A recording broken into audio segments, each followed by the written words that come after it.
तुम्हालाही हा प्रश्न पडतो का की तुम्ही तुमच्या चेहऱ्याला रेझर यूज करू शकता का?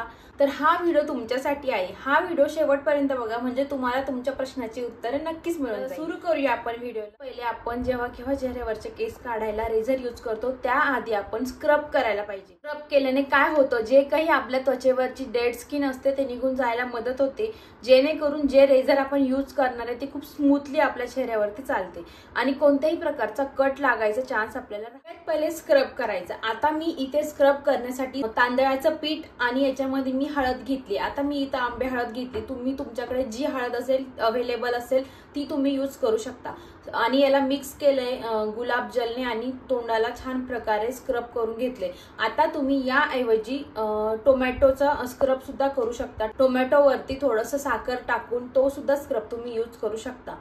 तर छान प्रकारे स्क्रब करून घ्यायची आपली त्वचा, जेणेकरून आपली डेड स्किन पूर्ण निघून जाईल आणि त्यानंतर आपण आपल्या चेहऱ्याला छान प्रकारे क्लीन करून घेणार आहे आणि नंतर आपण मॉइश्चरायझर अप्लाय करणार आहे। आता तुम्ही तुमच्या पद्धतीने तुम्हाला जे सूट होईल ते मॉइश्चरायझर अप्लाय करा।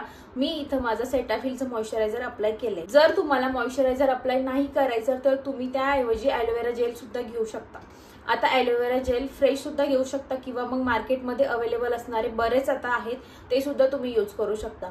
आता हे आपण मॉइश्चरायझर का म्हटलं मी, तर जेव्हा केव्हा आपण आपल्या त्वचेवरती रेझर यूज करणार आहे तर पूर्णपणे ड्राय होऊन खरखरल्यासारखं आपलं रेझर नाही चालणार आहे। आपण जर मॉइश्चरायझर अप्लाय केलं किंवा मग ॲलोवेरा जेल अप्लाय केलं तर खूप स्मूथली आपलं जे रेझर आहे ते पण चालतं आणि आपल्याला कट लागण्याचे चान्सेस राहतात। शेविंग कशा पद्धतीने करायचं मी साईडला तुम्हाला दाखवेलच की कशा पद्धतीने आपण शेविंग साठी जे रेझर आपण यूज करणार आहे ते नेहमीच आपण झिगझॅग पॅटर्न वाला रेझर घ्यायला पाहिजे, जेणेकरून तसल्या रेझरने कट लागण्याचे चान्स आपल्याला नसतात। तर जर आपण पूर्ण प्लेन जर रेझर घेतलं तर त्याने लगेच कट लागण्याचा चान्स आपल्याला असतो। त्यामुळे नेहमीच ही गोष्ट लक्षात ठेवा की झिगझॅग पॅटर्न मधलं तुम्ही रेझर यूज करा। आता मी इथं कार्मेझीचं रेझर यूज केले, तुम्ही कोणतंही रेझर यूज करू शकता जे तुमच्याकडे असेल ते। तर रेझर यूज कसं करायचं, तर नेहमीच आपण रेझर 45 अँगलच्या डिग्रीमध्ये ठेवून मगच अप्लाय करायचं। पूर्णपणे असं स्ट्रेट वगैरे असं नाही करायचं। कधीही आपण रेझर असं पेनाच्या आपण पेन कसा पकडतो त्याच पद्धतीने आपण रेझर पकडायचं आणि असंच शेविंग करायचं आणि वरच्या बाजूने असं टाइटली पकडून जसं की मी व्हिडिओमध्ये दाखवलंय तशा पद्धतीने तुम्ही शेविंग करून घ्यायचं। आता तुम्ही हे रेझर फॉरहेडला सुद्धा यूज करू शकता। फॉरहेडचे केस काढण्यासाठी अपर लिप्सचे केस सुद्धा काढू शकता रेझरने आणि जिथे जिथे तुम्हाला वाटतंय फेसवरती तुमचे केस आहेत तिथं तुम्ही करू शकता।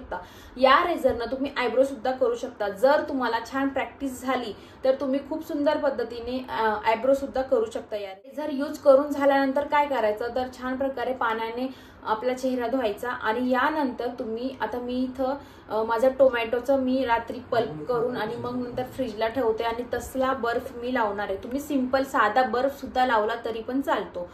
पण फेसला आपण जेव्हा रेझर यूज करतो तेव्हा आपल्या फेसला थोडंसं आग झाल्यासारखं होतं, हे खूप नॉर्मल गोष्ट असते।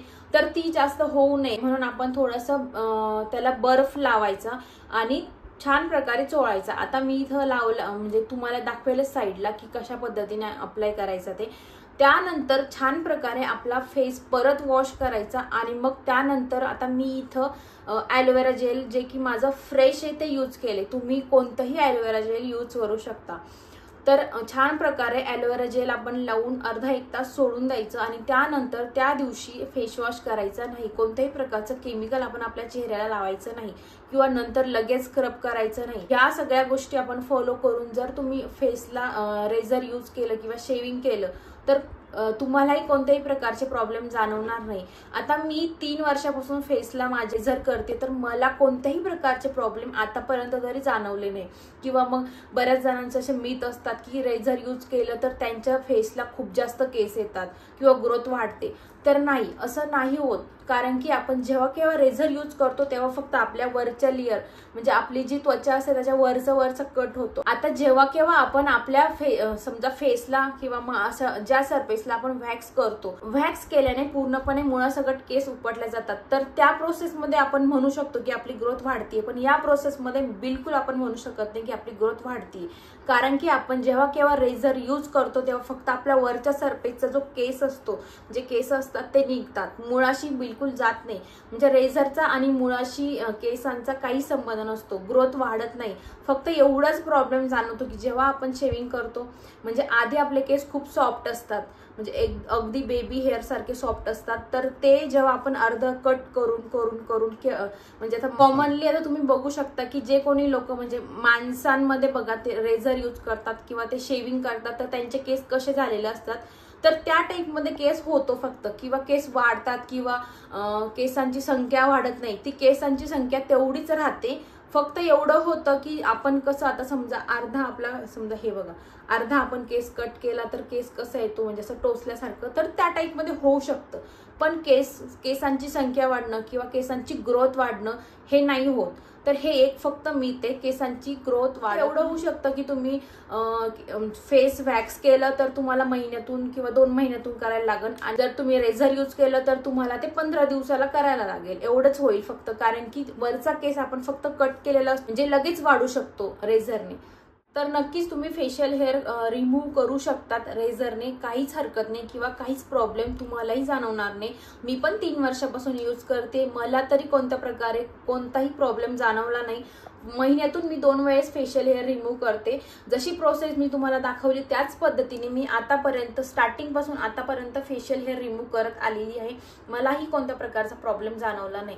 आता ज्यांना कोणाला ॲक्नी प्रोन स्किन असेल त्यांची तर त्यांनी नाही करावं असं माझं मत आहे, कारण की तिथं जखम होण्याचे चान्सेस असतात. ज्यांची म्हणजे छान प्रकारे स्किन आहे, ज्यांना कोणाला ॲक्नी नसेल त्यांनी यूज केलं तरी काही प्रॉब्लेम नाही. आता बघूया फेशियल हेअर रेझरचे फायदे कोणते. तर फेशियल हेअर रेझर जे की मी कार्मेजीचे यूज केले, मला वाटतं 200च्या आतलं काहीतरी आहे, आणि सगळेच 200-250 पर्यंत सगळेच मिळतात बाजारामध्ये, आणि 3 असतात. एक फेशियल रेझर आपण 2 वेळेस किंवा 3 वेळेस यूज करू शकतो. यूज करण्याआधी आपण नेहमी ते छान प्रकारे गरम पाण्याने धुवून घ्यायचं किंवा मग डेटॉलने क्लीन करून घ्यायचं, जेणेकरून आपल्याला त्याचा कोणत्याही प्रकारचा स्किनला प्रॉब्लेम जाणवणार नाही. आणि नंतर जेव्हा केव्हा आपण यूज करून झालं तेव्हा पण आपण त्याच पद्धतीने त्याला छान प्रकारे क्लीन करून ठेवायचं, किंवा 2 किंवा 3च वेळेस फेशियल रेझर यूज करायचं, त्यानंतर ते डिस्कार्ड करायचं. आता हे किती, आता 3 येतात 200 मध्ये, समजा 3 जरी येत असले तरी पण ते आपल्याला 6 ते 7 वेळेस फेशियल रेझर करून म्हणजे फेशियल हेअर रिमूव्ह करून देतात. तर फेशियल रेझर खूप स्वस्तात पडणारी गोष्ट आहे. तर त्याचऐवजी जर तुम्ही वॅक्स करायला गेले तर 200 ते 300 रुपये पार्लरवाला तुमच्याकडून चार्जेस घेणार एका वेळेसचे. जाणं येणं आणि बऱ्याच वेळ आपला वेळ सुद्धा वाचतो. जेव्हा आपण फेशियल हेअर रेझर यूज करतो तेव्हा अगदी 15 मिनिटाची प्रोसेस असते या सगळ्या गोष्टी करायच्या, आणि घरातल्या घरात, आणि खूप म्हणजे इझी प्रोसेस आहे, सगळ्यांना जमेल एवढी इझी प्रोसेस आहे. फेशियल हेअर रेझरने पैसे पण वाचतात, आपला वेळ पण वाचतो. हा व्हिडिओ तुम्हाला कसा वाटला ते मला कमेंट करून सांगा. आणि अजून तुम्हाला जर काही प्रॉब्लेम असेल फेशियल हेअर रेझर विषयी, किंवा मग अजून काही तुमचे जर प्रश्न असतील तर ते तुम्ही मला कमेंट करू शकता. आणि असेच छान छान विषयावरती जर व्हिडिओ तुम्हाला बघायचे असतील तर माझ्या चॅनलला सबस्क्राईब नक्की करा. आणि थँक्यू व्हिडिओ शेवटपर्यंत पाहिल्याबद्दल. आणि हो, happy Gudi Padwa in advance.